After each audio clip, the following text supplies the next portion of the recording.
Someone just blew up New York. During World War II. I think we can all guess who that someone is. Nazis. I hate Nazis. Aided by some sort of time-traveling ally, obviously. Wait, does that mean the Allied forces lost the war? In which case, why aren't we speaking German right now? Because we're in the temporal zone. And because it takes time for the consequences of an aberration, even one as cataclysmic as this one, to ripple throughout time. So how much time do we have to stop it? Isn't traveling to that particular time precisely what Rex Tyler told us not to do? Well, what's the alternative? We let New York blow up?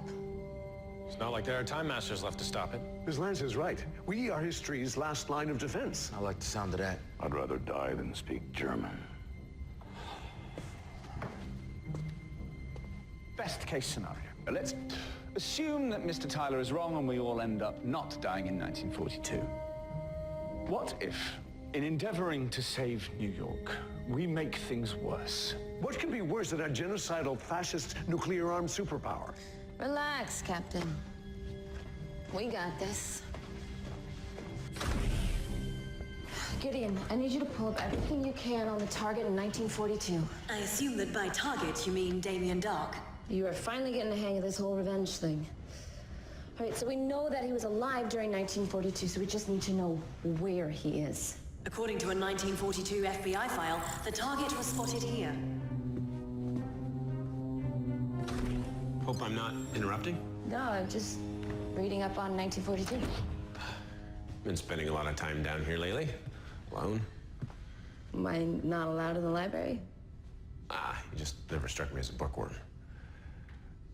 I'm just making sure that you're not holding on to anything. I know a thing or two about grief, so if you ever want to talk about Laurel. Then I know where to find you. Thank you. Ms. Lance, any luck pinpointing the epicenter of the temporal aberration? No. Perhaps these news reports will prove useful. Oh, that's good news. Even though we get nuked, we still win the war. Look at the date, Dr. Palmer.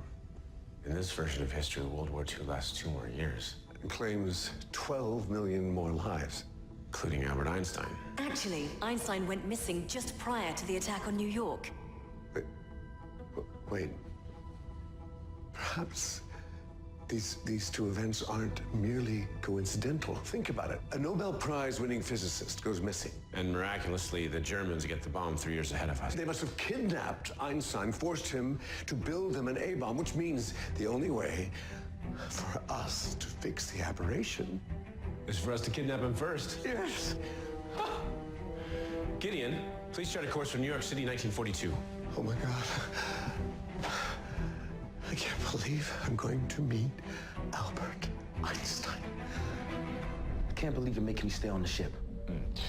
I'm asking you to stay on the ship, Mr. Jackson. While the rest of you get to have all the fun battling Nazis. You're the only one that I trust to give the time drive a long overdue tune-up. And build the time library, and modify the bridge, and half the other 100 things you've been getting me to do. All right, give me your tools then. What? Pack up your tools and give them to me. Why would I do that? Well, I'm going to give them to Mr. Rory, see if he wants to be the ship's mechanic. You see, that's not funny. Quite right. Because in the event that we can't stop this nuclear explosion, a fully functioning time drive is going to come in handy.